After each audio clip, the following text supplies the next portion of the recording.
종합을 하고 들어가도록 하겠습니다. 십계명은 제가 처음 시간에 다른 말로 율법이라고 신약에 이렇게 기록되어 있다고 했습니다.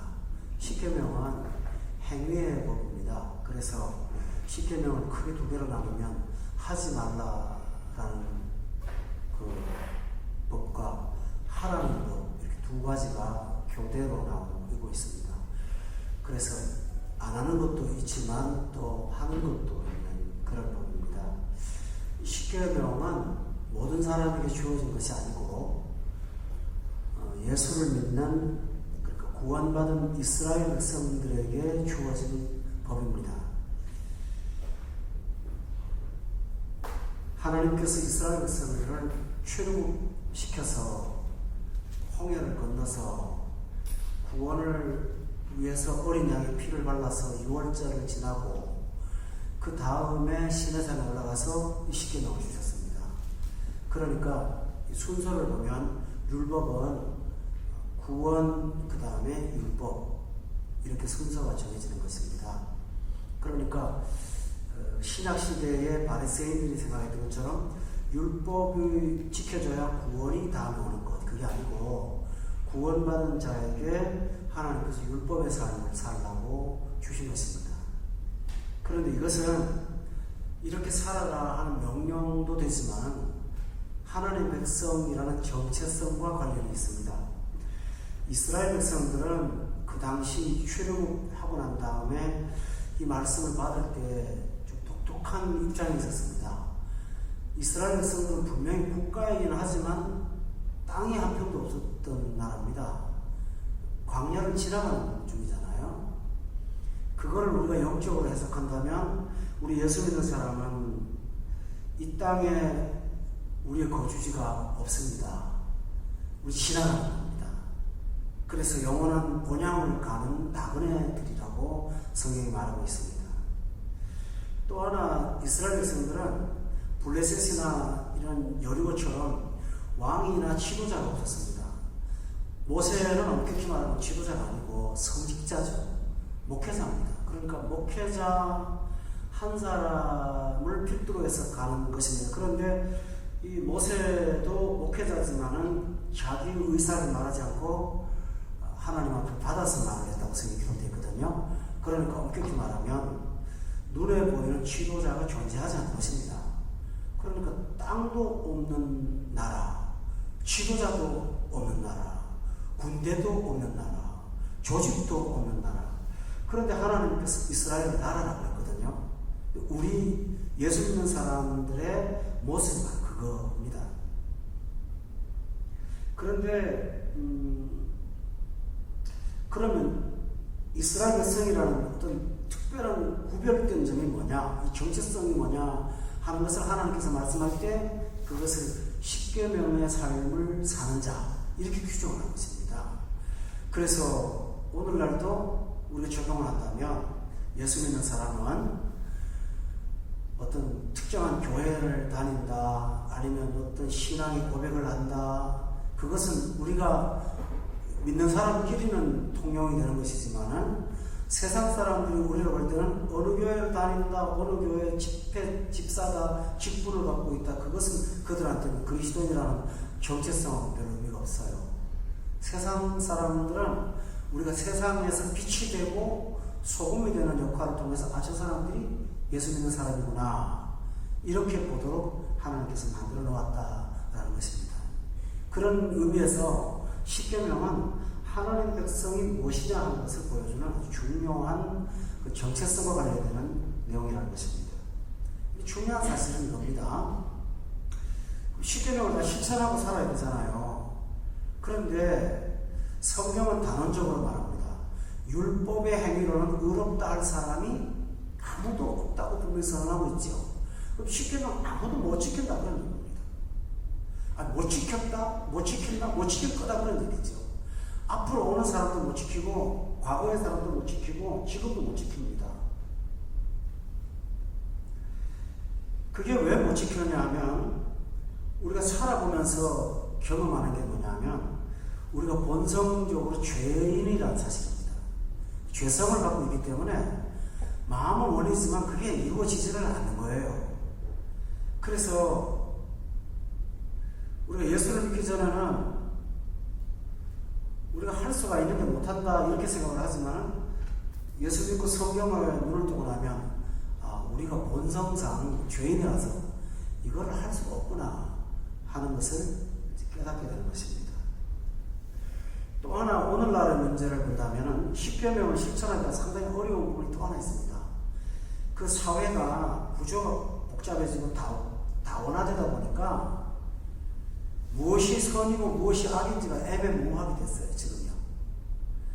그래서 여러분 셀던이라는 사람이 쓴 정의란 무엇이라는 책 있잖아요. 읽어보셨는지 모르겠지만 그 정의란 무엇인가에 보면 늘 애매하단 말이에요. 정의가 뭔지를 정의를 못 내리는 거예요.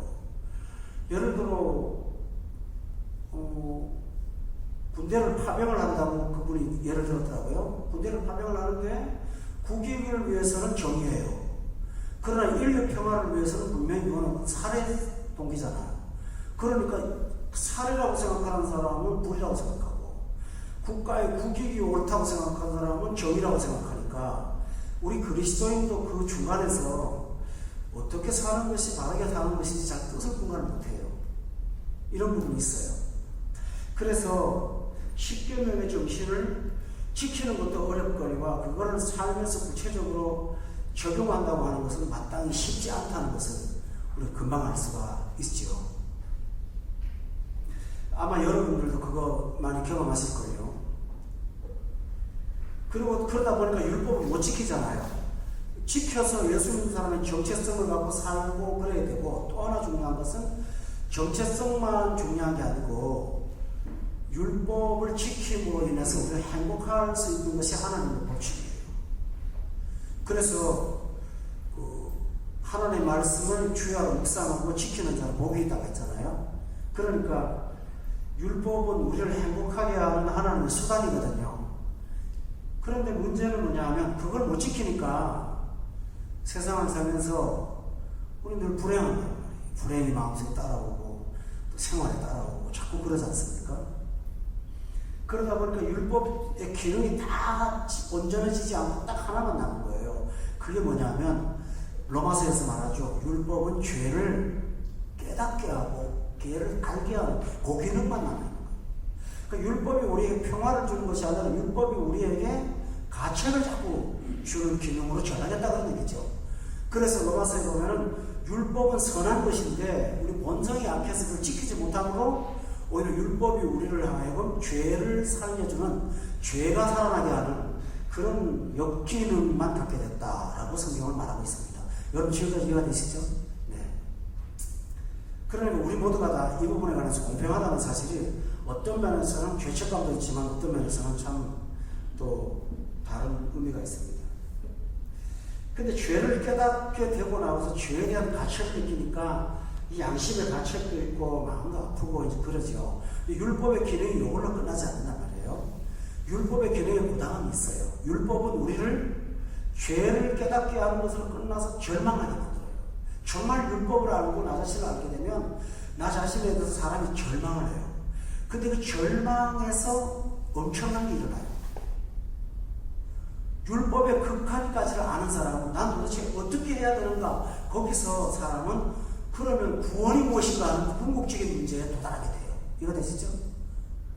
나는 죄가 많아. 내 문제는 도저히 해결하지 못해. 나는 선을 행하고 싶은데 안 되는 걸 어떻게 해? 난 정말 절망이야. 해보고 싶은데 또 안 돼. 이럴 때 자기 자신에 대해서는 본질을 깨닫게 될 때 마지막 궁극적으로 절망에 빠지는데 난 어떡하란 말인가? 그때 나타나는 희망이 뭐냐면 예수 그리스도가 구원자다. 그게 나타나는 게 복음입니다.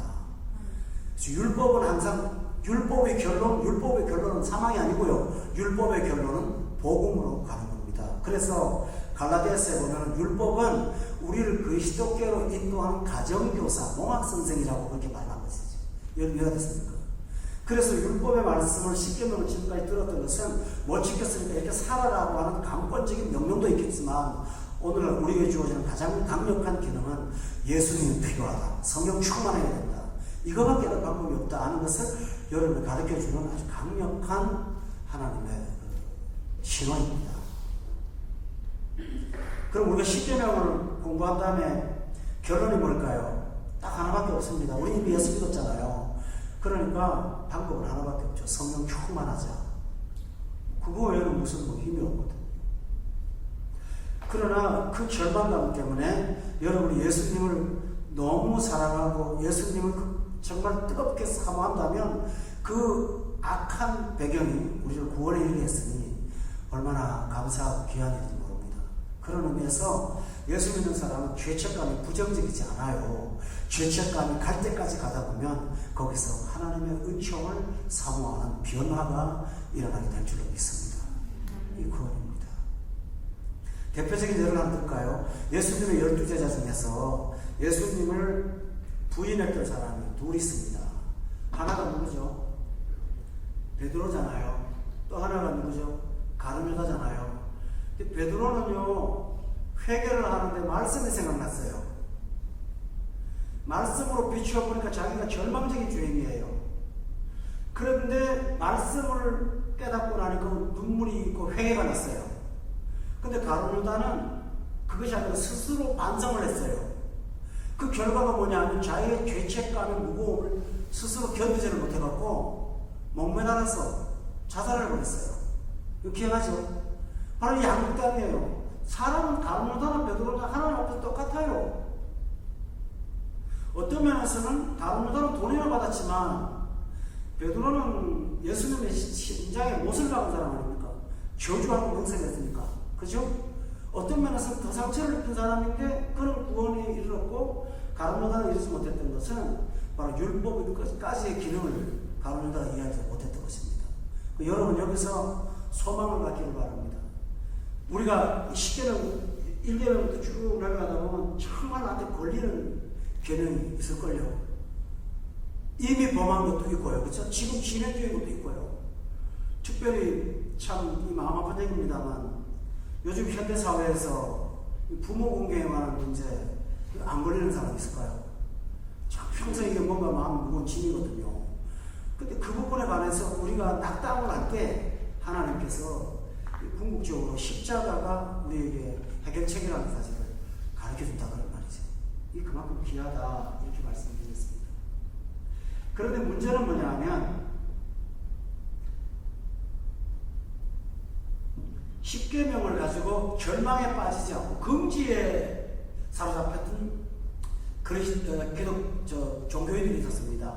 신학에 보면 바리새인하고 사두개인이 바른 사람이죠. 그죠? 그들은 율법주의자잖아요. 그러면서 율법을 자랑하고 선생이라고 스스로 여기고, 그렇죠? 그리고 율법으로 다른 사람을 가르쳐야 되는 교사라고까지 생각을 했던 그 사람들이었습니다. 근데 그들의 문제는 뭐냐면 율법의 어떤 부분을 강조해서 지킴으로 율법의 본질을 지키지 않은 것을 감춰놓고 나는 율법을 다 지켰다고 스스로가 자신을 속이고 있습니다. 그들의 강조점은 뭐냐면 눈에 보이는 행위에 대해서는 나는 완벽하다라는 것이죠. 그런데 예수님께서 그 바리새인들을 향하여 산상수훈에서 이런 말을 했습니다. 너희가 형제를 살인한다는 말을 들었으나 내가 너희에게 이르노니 형제를 미워하는 자마다 이미 살인했다고 말하면서 내면의 세계를 예수님께서 말씀한 거 기억합니까? 그래서 십계명을 여러분이 잘 보면 1계명부터 10계명까지가 이제 1계명이 시작이고 10계명이 끝이잖아요. 근데 1계명하고 10계명은 행위가 아닙니다. 바리새인들이 빼뜨려 먹었던 그 내면의 문제를 다루고 있어요. 1계명은 너는 나 외에 다른 신을 두지 말라고 했지 않습니까? 신이라고 하는 존재는 영적 존재잖아요.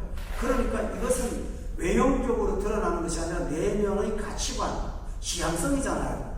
그러니 10계명은 행위 언약이라고 말하지만 엄격히 말하면 내면의 법도 거기 있습니다. 그런데 마지막 10번째 계명, 오늘 10번째 계명은 뭔지 압니까? 도둑질 하지 말라 뭐 이런 말들이 나왔잖아요. 그런데 마지막 10번째 계명의 강조점은 탐내지 말라는 말입니다. 그러니까 탐을 낸 거지 실제로 도둑질을 한 것도 아니고 행동을 한 것도 아니란 말이에요. 근데 뭡니까? 이 탐낸다고 하는 것은 바로 내면의 세계죠. 근데 중요한 사실은 1계명하고 10계명이 딱 연결됩니다. 1계명은 너는 나 외에 다른 신을 두지 말라고 했으니까 이거는 어떤 말하면 우상을 숭배하지 말라는 뜻 아닙니까? 그런데 마지막 10계명은 탐심이잖아요. 근데 시작에서는 그걸 어떻게 해석하지 않습니까? 탐심은 곧 우상 숭배라고 이렇게 연결합니다. 그러니까 결국은 10계명은 계명으로 나누었지만 하나이라는 사실을 알 수가 있습니다. 또 1계명은 너는 나 외에 다른 신을 두지 말라고 했는데 신이 무엇인지에 대해서 하나님이 가르쳐주지 않았단 말이에요. 그런데 10계명에 가서는 마지막 10계명에 가서는 그 우상이 구체적으로 등장합니다. 그것이 물질이 될 수도 있고 그것이 사람이 될 수도 있고 그것이 또 다른 것이 될 수 있다고 하는 것이 오늘 본문에 나오는 내용입니다. 바로 이것을 말합니다. 그러므로 10계명은 바리새인들이 간과했던 내면의 문제를 다루고 있다는 것입니다. 여러분이 살인하지 않았을 겁니다. 도둑질 하지 않았을 거예요. 여러분 가운데 그런 분이 몇 명이나 있겠습니까? 또 여러분이 뭐 간음을 밥 먹듯이 하는 건 못된 사람일 것도 아닐 거고, 그죠? 또 뭐 나름대로 부모한테 한다고 하시는 분들인데 이런 상대적인 걸로 보면 10계명의 어떤 절대적인 기준보다는 그래도 우리가 괜찮단 말이에요. 그런데 중요한 사실은 우리 내면에 이 탐심의 문제가 하나님께서 지적을 하고 있는 것입니다. 그런데 이 탐심의 어떤 대상들이 17절에 보면 나옵니다. 한번 다 같이 17절 한번 읽어볼까요? 17절 말씀 시작. 내 육체의 집을 탐내지 말라. 내 육체 아내나 그의 남종이나 그의 여종이나 그의 소나 그의 나귀나 물은 내 육체의 소유를 탐내지 말라. 여기 구체적으로 나오죠. 이웃의 집을 탐내지 마라. 그 다음에 뭐가 있어요? 아내를 탐내지 마라. 그 다음에요 남종이나 여종을 탐내지 마라. 그 다음에요 소나 낙이나 이웃의 소유를 탐내지 말라. 이거는요 구체적으로 지적하는 것도 있지만 우리의 탐심이 제한이 없다는 걸 보여주는 겁니다. 광범위하다는 거예요. 어떤 사람은 집을, 부동산을 굉장히 탐을 내면서 이성에 관해서는 관심이 없을 수 있어요. 똑같은 사람이라도. 근데 어떤 사람은 물질에 대해서는 욕심이 없어요. 그런데 문제는 뭐냐면 아주 플레이보이란 말이에요. 그 부분에 가서 취약점이 있단 말이에요. 그러니까 그 사람들이 서로 모이면 뭡니까? 너는 속물이야. 넌 돈만 알아. 나처럼 낭만주의자가 돼야 돼. 그럽니다. 그럼 어떤 사람은 또 그럽니다. 너같이 부도덕한 사람은 안 돼. 차라리 돈을 내게갖고 살아야지. 서로가 말할 수 있잖아요. 그러니까 사람은 탐심이라는 걸 가지고 상대방을 말할 수 있지만 엄격히 말하면 탐심은 우리가 보는 주변 환경의 모든 것이 대상이 될 수가 있다는 것입니다. 그래서 어떤 분은 탐심을 두 가지로 나눴어요. 무형의 것에 대한 탐심, 그 다음에 유형의 것에 대한 탐심이 있다고 말했어요. 유형의 것이 뭡니까? 여기 나오는 본문에 나오는 거죠? 재산, 사람, 뭐 등등 이런 거잖아요. 근데 무형의 탐심이 뭘까요? 명예, 그렇죠? 존경, 그 다음에 내가 갖고 있는 영향력, 이런 것도 알겠어요. 권력, 이런 것들에 대한 탐심도 있다고 성경은 말합니다. 그러면 탐심은 바로 우상이라는 것을 우리가 말씀을 드렸는데요. 또 하나 제가 말씀드리는 것은 이 탐심의 문제는 특수한 문제가 아니라는 것입니다. 이것은 죄는 죄인데 뿌리가 되는 죄예요. 1계명도 우상숭배잖아요. 10계명은 뿌리가 되는 죄를 말하니까 결국은 이 10계명은 어떤 독특한 행위도 중요하지만 우리 인생 전반에 관한 것을 말하고 있다는 사실입니다. 여러분 야고보서 한번 찾아보세요. 신약성경 야고보서를 한번 보시고 저 뒤쪽에 넘어가서요. 야고보서 1장 말씀에 15절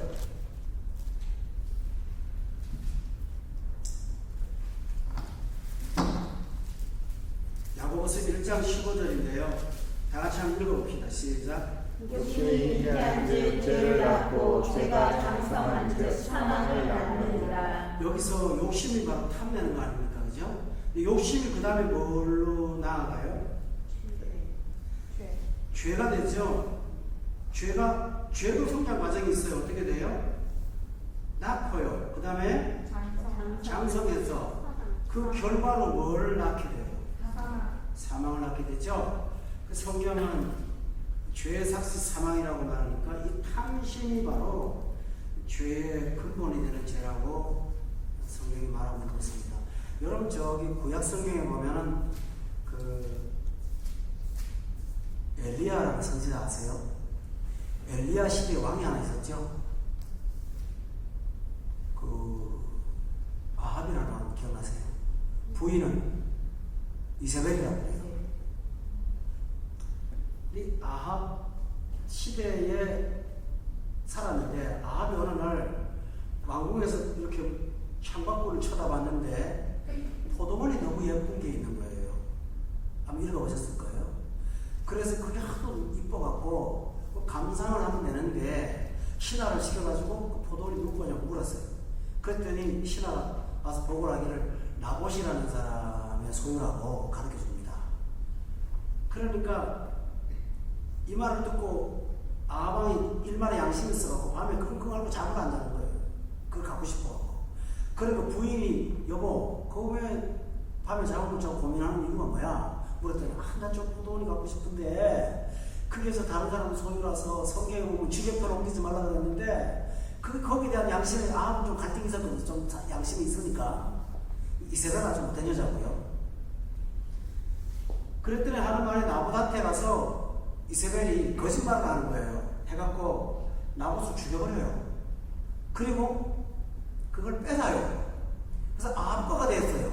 여러분 여기서 한번 살펴보세요. 아합한테 나봇한테 거짓말을 했으니까 9계명을 어겼죠. 그 다음에 남의 것을 도둑질했으니까 8계명을 어겼죠. 나봇을 죽였으니까 6계명 살인을 했잖아요. 결국은 뭐죠? 탐심이라는 이 한 가지가 모든 죄의 뿌리라는 사실을 내가 말씀드리는 거예요.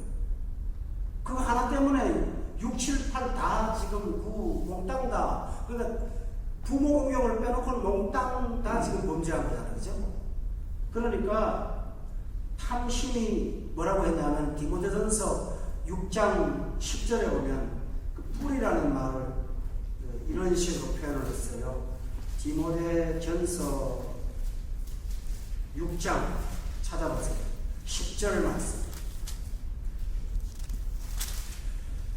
거기 한번 보시고 우리 한번 같이 읽어봅시다. 390페이지, 341페이지죠.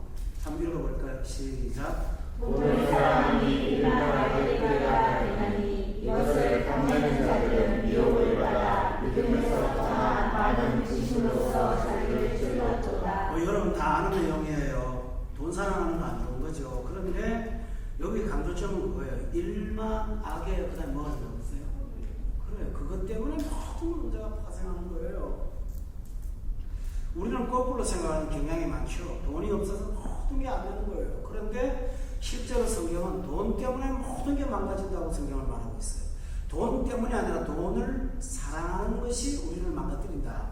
이렇게 말하고 있어요. 그래서 성경은 우리에게 말합니다. 삼가 탐심을 물리치라고 그렇게 말하고 있습니다. 또 하나 중요한 사실은 이 탐심의 문제는요. 제가 지난 시간 간음에 대한 7계명을 말하면서 그 계명에 관련해서 하나님께서 부부 사이에 대한 문제를 말할 때 제가 이런 얘기를 한 적이 있었어요. 욕구가 영원하지 않다는 거. 전도서에 보면 그죠? 그런 욕구들은 어느 날 상실될 때가 있다고. 사라진다고. 전도서에 보면 원흉이 사라진다고 그랬잖아요. 그래서 그 죄를 짓고 싶어도 마음이 없을 때가 있어요. 성경은 분명히 말하고 있거든요. 흥미가 사라지는 거예요.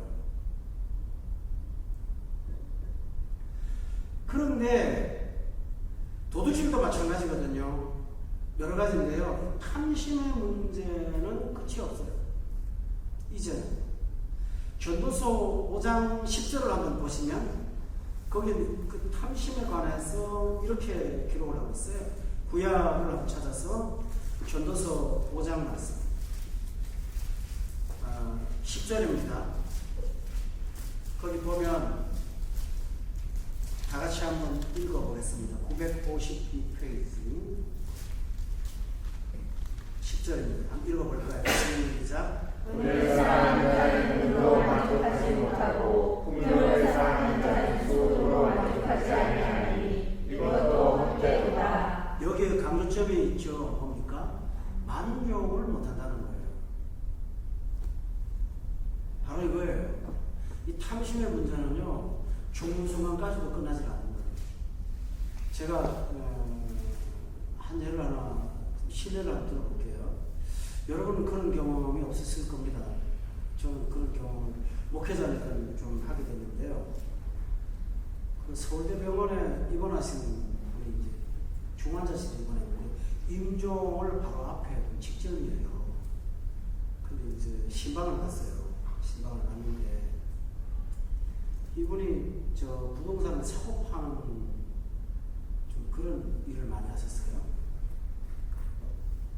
근데 저 같이 간 집사님은 굉장히 이제 반가워하더라고요. 저는 본체 많지 않은 거예요. 마지막 순간인데 그럴 수도 있겠구니 하고 옆에 있었는데 그분한테 귓속말로 뭐라고 하는 거예요. 난 못 들었죠. 근데 나왔어요. 나왔는데 제가 같이 따라간 집사님이 경매 전문가거든요. 근데 이분한테 자기가 많은 껄이 있으니까 그걸 부탁을 한 거예요. 그 이분이 너무 반갑한 집사님인데 내가 경매를 하긴 하지만 이거 해도 너무한 거라고. 당신이 지금 생명이 몇 시간 앞에 보는데 이럴 수가 있느냐. 굉장히 마음 아파했습니다. 근데 그것이 어쩌면 우리 모두의 모습이 아닐까 하는 그런 생각을 합니다. 이게 바로 탐심의 문제는 결코 쉽게 다뤄서는 안 되는 문제라는 것을 제가 말씀드리려고 이 예를 든 것입니다. 또 하나 있습니다. 탐심은요, 어떤 욕심 많은 특정한 사람만의 범죄가 아니고 모든 사람이 짓는 광범위한 범죄입니다. 예레미야 6장을 한번 찾아주시죠. 구약성경 예레미야 6장에 보면 구약의 예레미야 6장입니다.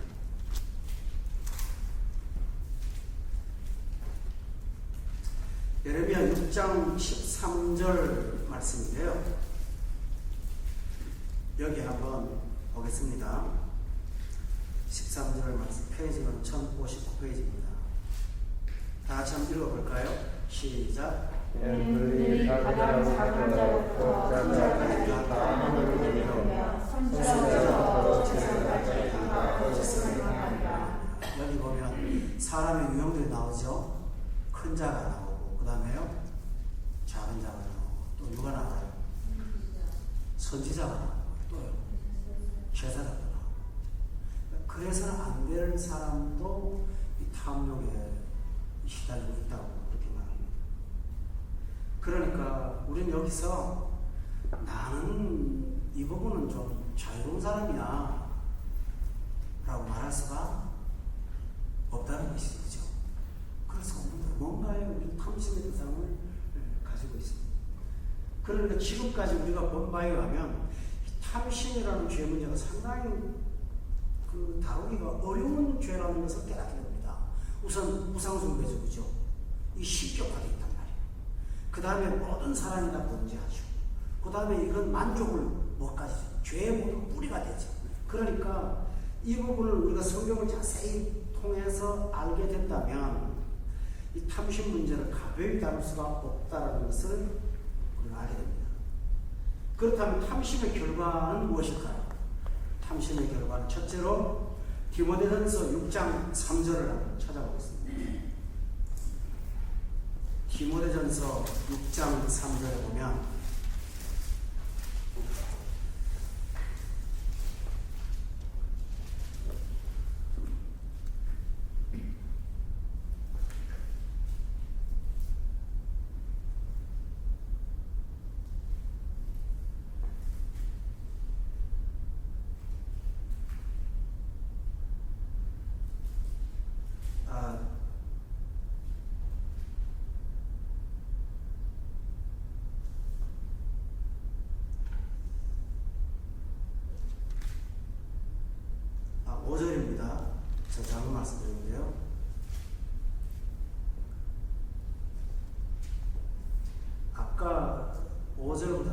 9절을 보면 좋겠네요. 9절을 다 같이 한번 읽어볼까요? 시작. 구하려 하는 자들은 시험과 올무와 여러 가지 어리석고 해로운 욕심에 떨어지나니 곧 사랑으로 파멸과 멸망에 빠지게 하는 것이라. 탐심이 갖고 오는 폐해가 뭔가 성경이 말합니다. 희험거리가 자꾸 와요. 또 하나는 뭐죠? 올무가 뭔지 아시죠? 보이지 않는 덫에 걸리게 돼 있어요. 또 어리석고 해로운 욕심에 떨어지고요. 좀 극단적으로는 성경은 극단적인 용어를 씁니다. 파멸과 뭐라고 했어요? 멸망에 빠지게 되는 것이라고. 그뿐만 아니고 6장 10절에 보세요. 탐심이 믿음에 문제가 생겨요. 믿음에 자꾸 어떻게 된다고 했어요? 떠나요. 그리고 믿음이 떠난 자에게 근심이 꽉 차고 자기가 자기를 찌르면 고통을 받게 된다고 성경은 말했습니다. 그러니까 그 탐심 때문에 내면의 불행이 시작되는 것이죠. 두 번째로는요, 잠언에 보면 28장입니다.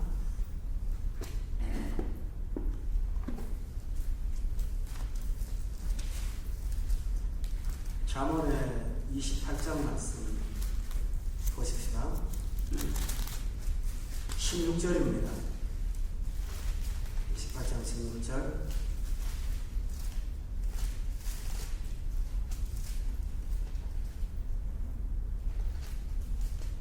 다시 한번 읽어볼까요? 시작. 무지한 시절은 화가 크게 행하거니와 탐욕을 미워하는 자는 장수하리라. 여기서 탐욕을 거부하면 장수가 나오죠. 그게 뭘까요? 반대로 말하면 탐욕하면 몸을 해친다. 질병이 온다.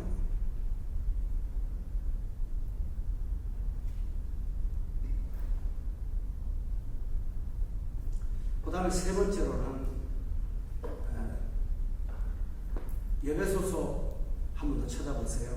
5장의 5절에 보면 탐심에 관해서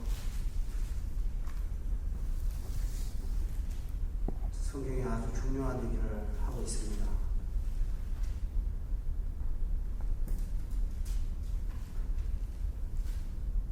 오 장 3절입니다. 먼저 읽어볼까요? 시작. 은혜와 은사로 모두가 너희 중에서 그들을 쫓아들어오지 말아라. 이는 성도에게 마땅한 바니라. 여러분, 우리가 탐심을 감추고 있지 못합니다. 생각을 갖고 있다 보면 사람을 만나서 영적인 대화를 하지 않고 이렇게 하면 돈 잘 벌어 등등의 얘기들을 나도 모르게 하게 됩니다. 근데 그런 언어들이 오늘 3절을 보면 이런 성도에게 마땅한 바라, 이런 말을 하지 않는 것이 마땅한 것이라고 말하면서 이 부분에 관해서는 언어조차도 절제하는 것을 하나님께서 원하고 있습니다. 이해가 되십니까? 바로 이겁니다. 그 탐심에 관한, 돈 버는 얘기에 관한 얘기들을 하는 것을 4절에 보면 누추함이나 어리석은 말이나 희롱하는 말과 동격에다가 놓고 있다고 성경을 아십니까? 그리고 5절에 보면 탐심이 있는 우상숭배, 탐하는 자는 곧 뭐라고 그랬어요? 탐심은 우상숭배니까 하나님을 믿는 게 아니에요. 탐심은 곧 우상숭배자인데 이 사람들은 그리스도와 하나님의 나라에서 기업이 없다고 성경은 말했어요. 이건 참 굉장히 중요한 얘기죠. 다시 말하면 탐심 때문에 하나님이 주는 은혜의 그런 큰 은혜들이 내 마음에 자리를 잡지 못한다고 성경은 말하고 있습니다. 그리고 우리가 얼마나 영적으로 손해냐 하는 것입니다. 저는 이 시간에 마지막 얘기를 하겠습니다. 여러분, 지금까지 우리 탐심이 뭔가, 또 탐심의 적성의 그 비중, 그 다음에 그 결과에 대해서 말씀을 드렸습니다. 문제는 설교가 이게 참 중요하죠. 어떻게 해결합니까? 그죠? 안 끝난다 하는데, 선지자도 있다고 하는데, 이거 어떻게 해결하냐는 거죠. 여러분, 되세요? 사실 어렵습니다. 저나 여러분이나 뭐가 다르겠습니까? 그러나 우리 신학이 살고 있지 않습니까? 하나님이 해결하는 방법을 몇 가지 가르쳐 주시거든요. 우리가 그걸 찾아서 살펴보며 적용하는 거겠습니다. 첫 첫 번째로는 빌립보서 4장 12절부터 13절입니다.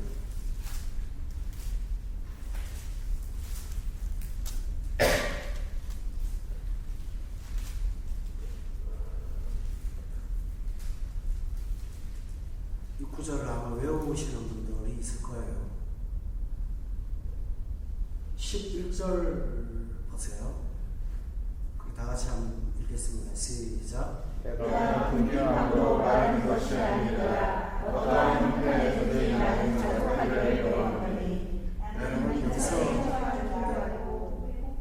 네, 계속요. 풍부한 주와 모든 일고 배움과 배움과 풍부와 분비대로 처할 줄 아는 일체의 지혜를 배워라. 11절과 12절에 우리가 해야 될 것이 뭐라고 강조를 두 번이나 하고 있죠? 그게 뭡니까? 자족을 그냥 먹는다고 되는 게 아니거든요. 어떻게 해야 돼요? 배우라라고 돼 있죠? 그러니까 교회 와서 이 말씀 배워야 돼요. 그게 중요한 거예요. 우리가 성경 공부를 왜 하는지 아세요? 그것이 성도를 온전케 하는 수단이기 때문에 그래요. 여러분은 이 배움의 과정을 무시하지 마세요. 되게 중요한 거예요. 이 배움이라는 성장 과정이 없으면 영적으로 잘하지는 않아요. 여러분들. 굉장히 중요한 부분이에요. 그러니까 불교나 이런 데서는 마음을 좀 가져라. 비워라. 막 자꾸 그러잖아요. 성경은 그걸 못한다는 거예요. 자족을 배우라는 거죠. 하나님 앞에. 뭐 어떻게 배워야 되나요?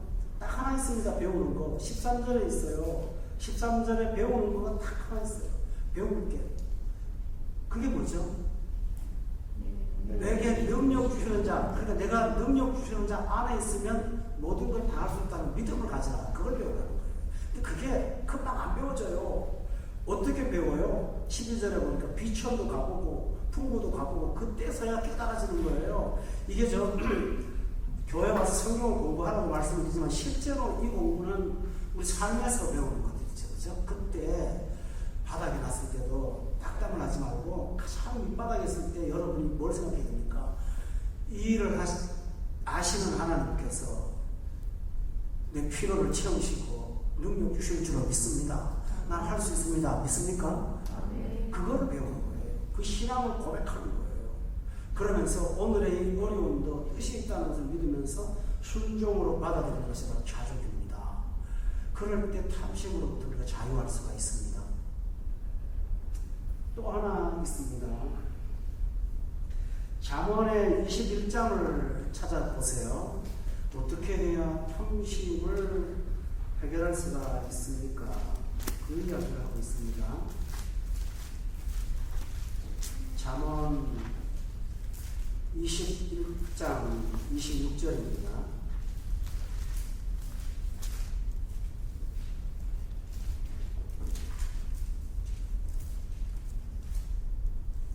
같이 한번 읽어봅시다.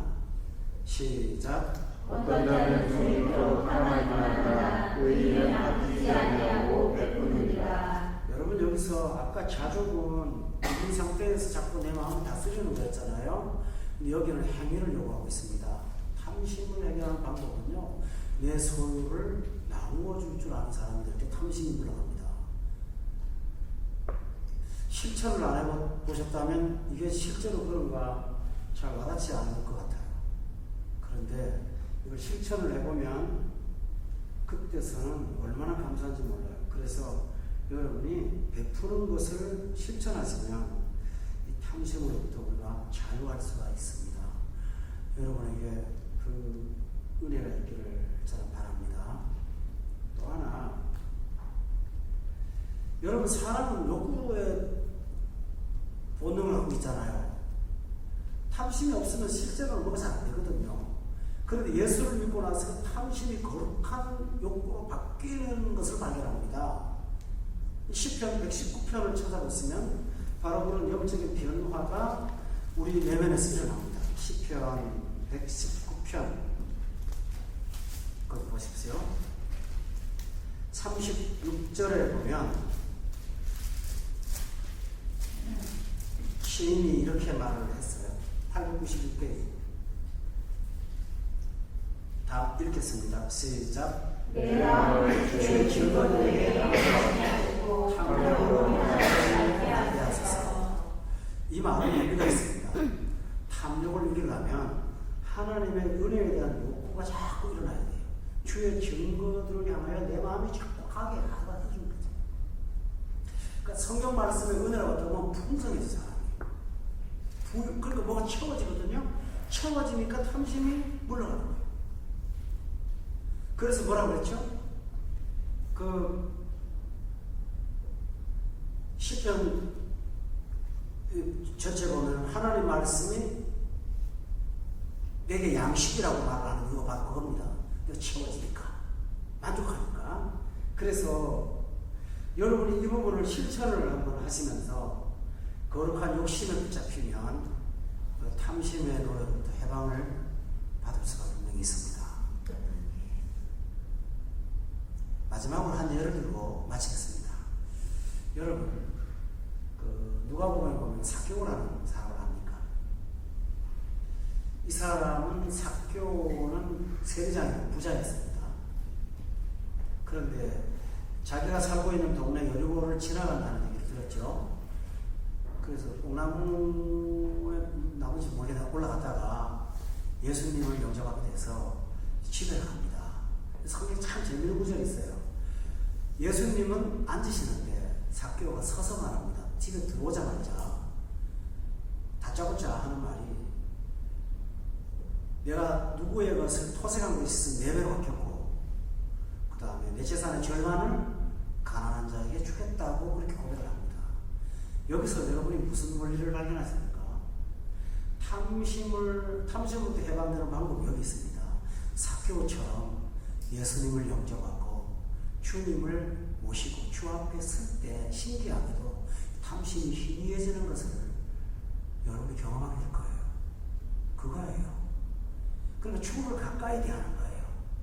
주를 가까이 대하다 보면 염려도 사라지고 탐심도 희미해져 가는 것을 경험한다고 삭개오는 우리에게 보여주고 있습니다.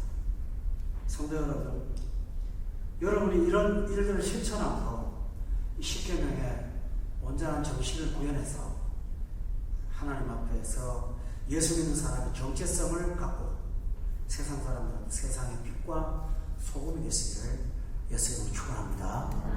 10계명 뗐는데 뭐 박수라도 치고 그래야 될 것 같습니다.